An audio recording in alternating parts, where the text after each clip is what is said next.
Est-ce que limite la chaîne de la République suivez, s'abonner.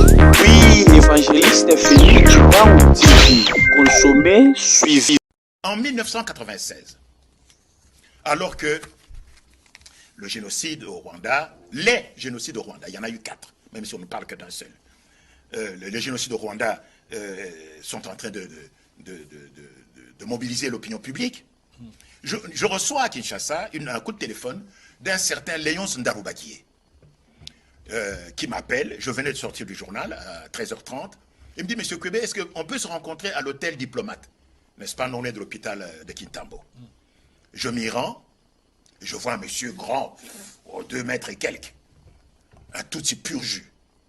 Il dit, Monsieur Kwebe, ça fait 2 semaines que je suis ici, à Kinshasa. J'attends d'être reçu par le président fondateur, ce n'est pas Mobutu. Et je suis les informations. Je me rends compte, Kwebe, que c'est vrai, vous êtes un excellent journaliste.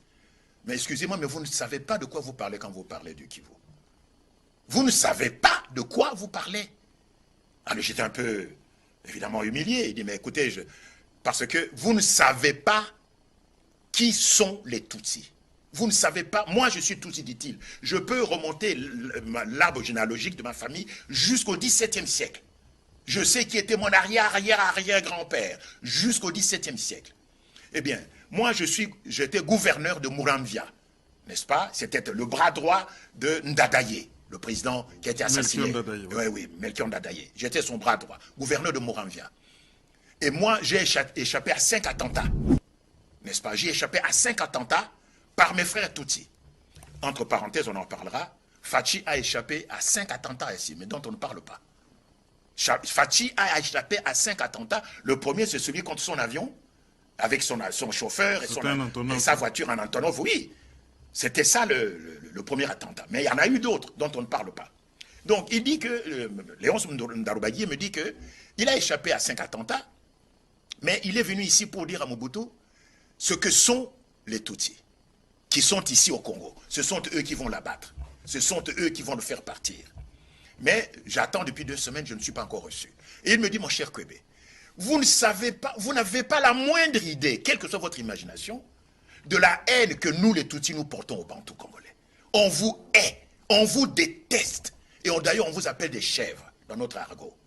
Et pour nous, les Tutsis, tuer un Moutou congolais, c'est faire œuvre de prophylaxie. C'est comme si vous écrasiez un moustique. Le moustique ne vous a rien fait, mais dès que vous voyez un moustique, le premier réflexe est de l'écraser. Dès que vous voyez un serpent, si vous avez un bâton, le premier réflexe est de le taper. Eh bien, pour nous, les Tutsis, vis-à-vis des Bantous et des Hutus, c'est la même chose. Et c'est dit en toutes lettres dans le plan d'annexion, le plan ici. Il dit, on vous déteste, on vous hait, comme vous ne savez pas.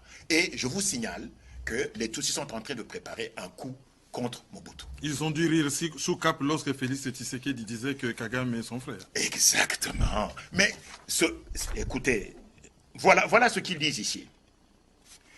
Tout intellectuel, c'est le point 4 du plan, il y en a 18, il y a 18 points. Hein. Le point 4, je lis.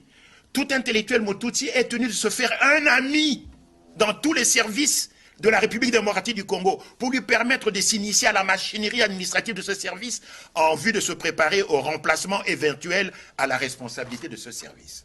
C'est le point 4 du plan.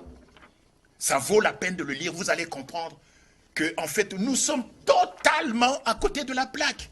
Nous n'avons pas la moindre idée du péril majeur qui plane au-dessus de nos têtes, de l'épée de Damoclès qui est suspendue au-dessus de nous depuis le 6 août 1962. Et nous, qu'est-ce qu'on fait? On a gagné ces élections.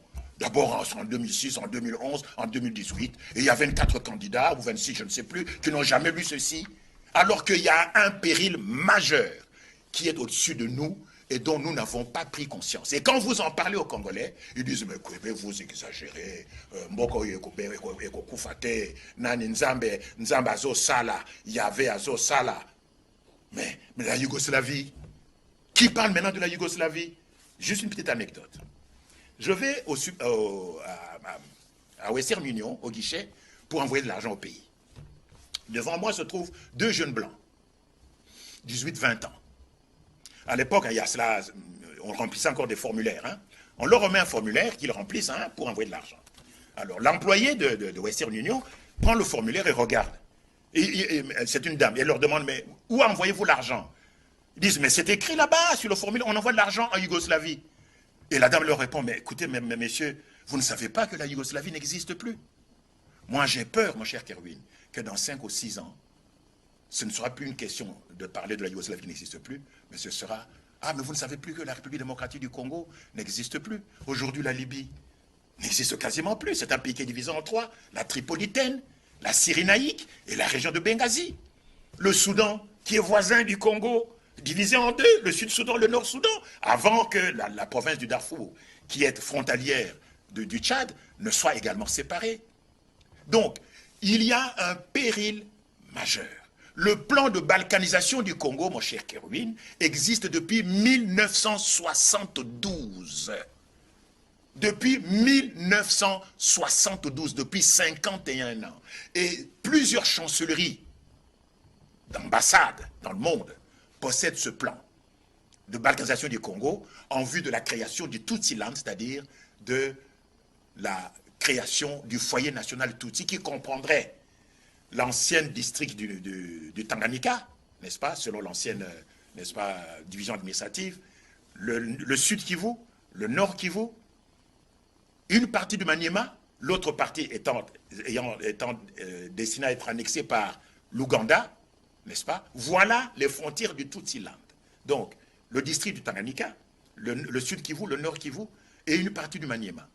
Ce plan existe et tous les jours, aujourd'hui, comme hier, comme demain, les Tutsis y travaillent patiemment, inlassablement. Depuis Kingakati, où il est réfugié dans sa forteresse, Joseph Kabila y travaille tous les jours. Pendant la journée, Joseph Kabila est un Congolais. La nuit, c'est un Tutsi. Le phénomène Mombondo, les gens ne se posent pas la question, mais pourquoi brusquement les Bateke et les Bayaka se mettent à... EVFT TVD, évangéliste Félix Tuba en télévision. Info